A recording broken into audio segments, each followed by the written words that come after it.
যদি আপনি হৃদয় থেকে যদি গান, আমরা যে এখানে মিনিমাম এখানে 20 থেকে 25 জন আছে, কীর্তন যখন করবে তখন অবশ্যই হচ্ছে হৃদয় থেকে করার চেষ্টা করবে। সেটা শুধুমাত্র দেখানোর জন্য না, মানে এটা মূলত প্রার্থনা। হরিনাম করাটা মানে হচ্ছে কি ভগবানের কাছে প্রার্থনা জানা।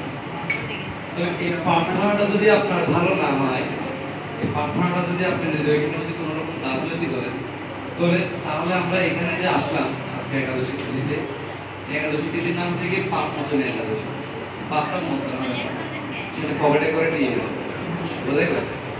তা আমরা আমাদের 84 লক্ষ জমি ভ্রমণের মধ্যে অনেক রকমের মানে পাপ কাজ করে আমরা এখানে আসছি।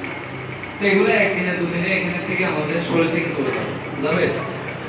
কেউ যদি অনেক বছর যাবত যদি সিগারেট খায়, ওকে যদি আমি যদি বলি তার কাছ থেকে আপনি সিগারেট বন্ধ করবেন, হবে? বন্ধ করতে পারবে? তো ওটার একটা আওয়াজ থাকে, যেমন ধরেন একটা ফ্যান বন্ধ করে দিলে কিন্তু বন্ধ হয় না, তাই না? এটা কিন্তু সুইচ অফ করে দেওয়ার পর অনেকক্ষণ চলতে থাকে।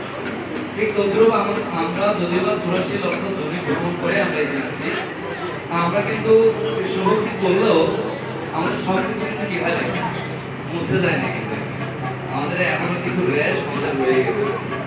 তা আমরা চেষ্টা করব এই জগন্নাথ বলরাম সুভদ্রা মহারাজের সামনে আমরা বসে, আমি গাওয়ার পর আপনারা সবাই মিলে গাইবেন, হৃদয় থেকে যখন গাইবেন দেখবেন এই ফ্লেভারটা আপনি নিজে বুঝতে পারবেন। ঠিক আছে? কিছুক্ষণ আগে প্রভু একটা মিষ্টি লেভেল ফ্লেভার দিচ্ছে তোমার হাতে হাতে, কেমন আছে? ভালো লাগছে না?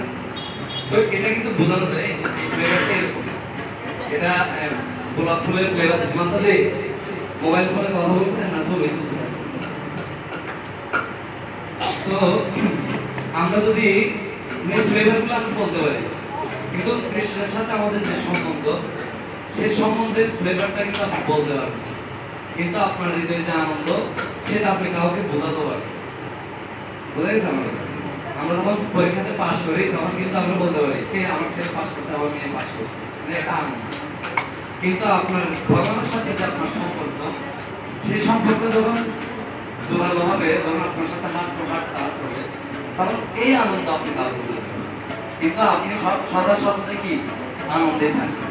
এই হচ্ছে ভগবান, মানে কি ভগবান হচ্ছে কি সবচেয়ে আনন্দ।